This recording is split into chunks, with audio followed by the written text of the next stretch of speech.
Good morning student. अज असी करांगे बहुत ही इंपॉर्टेंट ईमेल्स जिहड़ियां कि साडा थर्ड पार्ट चल रहा। पिछले 2 पार्ट बन चुके हैं, उहदे विच भी काफ़ी इंपॉर्टेंट जिहड़ियां ईमेल्स सी लगभग तुहाडियां 20 ईमेल्स जिहड़ियां कि मैं 5 करके सारे मतलब 3 वीडियो बनाइयां मैं। तो बेटा जिहड़ी एक ही ईमेल वो दोबारा रिपीट हो गई, इस करके साडे हुण 19 ही है। तो शुरू करने 12 तो कहते कि write an email to the principal of your school requesting her to procure some books for the library school library. कहते कि अपने प्रिंसीपल नूं ईमेल लिखनी जिहदे विच तुसीं होर बुक्स अपने स्कूल की लाइब्रेरी वास्ते मंगवाउण लई रिक्वेस्ट की है। सब तो पहलां बेटा जी तुसीं एड्रैस लिखना वा, तो फिर तुसीं सबजैक्ट जरूर लिखना request for procuring book for the library. तो असीं पढ़ना स्टार्ट करते हैं इत्थों। हाँ जी, Respected ma'am, I wish to stand the number of certain books in our school library is not adequate। मतलब कि मैं तुहानूं दसना चाहना कि जिहड़ी साडी स्कूल दी लाइब्रेरी है उहदे विच जिहड़ियां किताबां जिहड़ियां ज़्यादा नहीं हैगियां।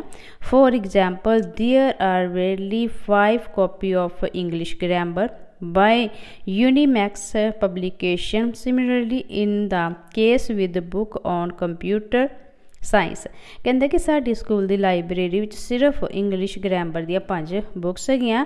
तो यही हाल जिहड़ा यूनीमैक्स पब्लिक जिहड़ा हैगा यूनीमैक्स दी किताबां कंप्यूटर साइंस दी उहदा भी यही हाल है कि वह भी बहुत घट ने। In order to get them from the library, a student has to wait for month for his turn। कहते कि ये जो स्टूडेंट ने ऑर्डर करना अपनी कोई बुक ऑर्डर करना चाहते तो उन्होंने 1 महीने तक वेट करनी पैंदी अपनी टर्न दी। इन्नियां मतलब बुक्स घट हैगियां। I would request you to procure more copies of such books as are in great demand among student। तो कहता कि मेरी रिक्वेस्ट है तुहाडे को कि तुसीं वो किताबां दी जिहड़ा नहीं हैगियां उन्हां तो ज़्यादा मतलब पहुँचाओ, क्योंकि स्टूडेंट उन्हां दी काफ़ी मांग कर रहे हैं। Kindly see to personally thanking you. तो इस करके मैं तुहाडा निजी मतलब पर्सनली मैं निजी स्वागत करदा, रिक्वेस्ट करदा वा। यू आर फेथफुली तुहाडा विश्वास पत्र ते नाम लिख लो जिहड़ा मर्जी, ठीक है बेटा। अगे हैगा कहंदे write an email to your younger sister asking her to come home from hostel on the weekend. कहते कि तुहाडी सिस्टर जिहड़ी हॉस्टल में हैगी तो उन्होंने तुसीं रिक्वेस्ट करनी कि इस हफ्ते जरूर आवे घर, मतलब काफ़ी दिनों तो नहीं आए होने, तो उन्होंने रिक्वेस्ट करनी कि तुसीं घर आओ। तो शुरू कर लेने डियर हरलीन। सब तो पहला बेटा ड्रैस जरूर लिखना है। जे मैं नाम बोला तो यह मतलब ये नहीं कि ड्रैस नहीं लिखना, तुसीं बच्चे ड्रैस लिखना है, ठीक है। डियर हरलीन या कोई भी नाम। Hope you will be in perfect health in the hostel. कहते कि हूँ पूरी उम्मीद है कि तुसीं चारी बाजी होगे हॉस्टल च, चंगी सेहत होएगी तुहाडी। Full 1 month has passed since you last visit home. कहते कि पूरा 1 महीना पास हो गया जो तुसीं लास्ट विजिट मारी ही मतलब घर आए ही। We expected you even last week. अं तो मतलब ये तुहाडे को उम्मीद करते पे ही कि तुसीं लास्ट वीक आओगे। We wait for you but when you did not come we felt disappointed. कहते अं तुहाडा इंतजार करते रहे पर जो तुसीं नहीं आए तो अं बहुत निराश होए। We all greatly remember you please do visit us weekend. कहते कि अं तुहानूं बहुत याद करते पे हैं, प्लीज़ तुसीं इस वीकेंड तो जरूर आए। I also to give you a pleasant surprise. कहता कि मैं तुहाडे वास्ते बहुत वधिया सरप्राइज़ रखा हुआ है। I hope you will not fail us. कहता कि मैनूं उम्मीद है कि तुसीं सानूं निराश नहीं करोगे। तो यूर अफैक्शन मतलब तुहाडा प्यारा या तुहाडी प्यारी छोटी भैन भरा जो भी है तो तुसीं उहदा नाम लिख लेना, ठीक है बेटा। तो अगे हैगा साडा 14 तो हैगा write an email to your colleague about the recent change in the sale policy of your company. कहते कि तुसीं अपने कलीग नूं एक ईमेल लिखनी जिहदे विच तुसीं सडनली मतलब चेंज कीतियां अपने सेल दीयां पॉलिसियां नूं अपनी कंपनी दी, ठीक है। तो ये तुसीं बच्चे ड्रैस लिखोगे तो सबजैक्ट है regarding change in the sale policy of the company, मतलब अपनी सेल पॉलिसी जिहड़ियां कंपनी दे विच चेंज कीतियां उहदे वास्ते। कहंदा थ्रू दिस ईमेल कहता कि इस ईमेल के जरिए I want to inform you that the company has change it is sale company sorry sale policy sorry बेटा कहते कि मैं तुहानू इस ईमेल के जरिए तुहानू दसना चाहता हाँ इनफॉर्म करना चाहता है कि जी कंपनी है ना उन्होंने अपनी सेल जड़ियाँ पॉलिसियाँ चेंज कीतियाँ for the time for the time being you can suspend the sale of product कहता कि तुम मतलब थोड़े समय वास्ते तुम की करो कि जो सेल करते पे प्रोडक्ट की इन्हों पोस्टपोन कर सस्पेंड कर दो ठीक है।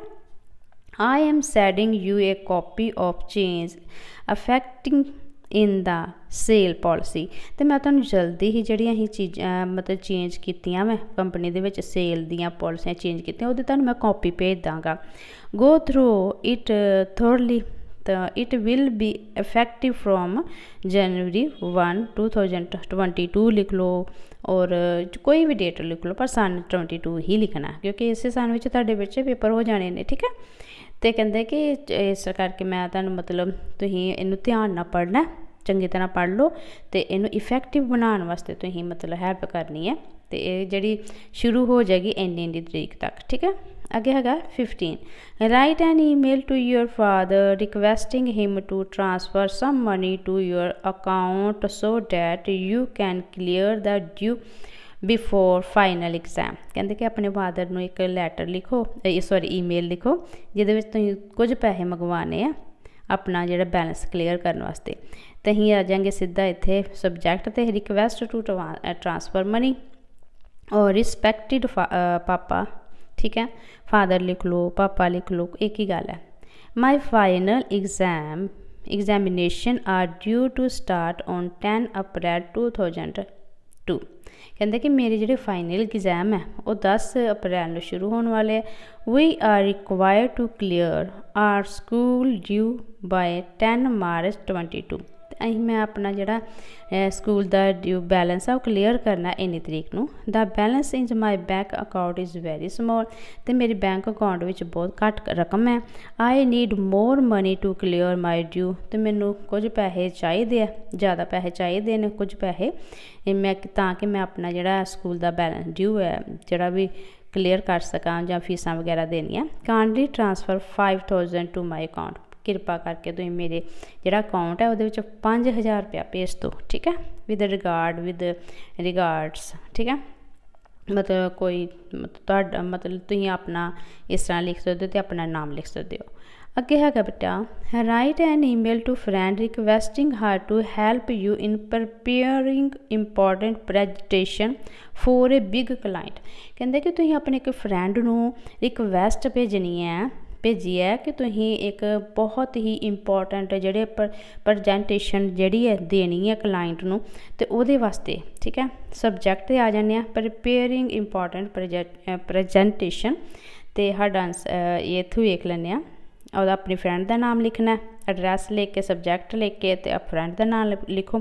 आई have been asking to prepare an important presentation for a big client कहता कि मैं तुहानू ये दसना चाहता वा कि मैं ना एक बहुत ही जी प्रजेंटेशन जी वड्डे क्लाइंट नाल प्रिपेयर करनी है। I don't know how to do it कहता कि पर मैं जानता नहीं है कि मैं किस तरह इनू तैयार करा therefore I see your help in this matter कहता कि इस करके मैनू तुहाडे इस मैटर ते हैल्प की जरूरत है। Kindly let me know when you can spare time to for me तो कृपा करके मैनू दसो कि तुहाडे कोल फ्री टाइम कदों है जिहड़ा तुसीं मेरी मदद कर सको। I shall be thankful to you मैं तुहाडे इस वास्ते काफ़ी धन्नवाद होवांगा ठीक है। अगे है बेटा जी साडा हाँ एक है कहते write an email to customer service centre of an commerce company asking for replacement of the faulty headphone set deliver to you कहते कि तुम अपने एक ना कंपनी नू लिखना जिन्होंने हैडफोन जोड़े तुहानू गलत भेज दिते ने तो वो वास्ते रिप्लेसमेंट वास्ते सीधा अं एड्रैस ते जाने पहले सब्जैक्ट लिखांगे रिप्लेसमेंट ऑफ हैडफोन सब्जैक्ट साडा है वा I would like to inform that the headphone set delivered by you is not working properly. कहते मैं तुहानू ये मतलब इनफॉर्म करने की कोशिश करता पाया, दसना चाहना कि जेह्ड़े तुसीं डिलीवर किए ने हैडफोन वो अच्छी तरह काम नहीं कर रहे। There is some technical fault in it. कहते ये कोई तकनीकी खराबी है। I am sending it back to you for replacement. इस करके मैं इन्हूं रिप्लेसमेंट वास्ते भेज रहा हाँ। आई होप यू विल oblige me and earn my goodwill।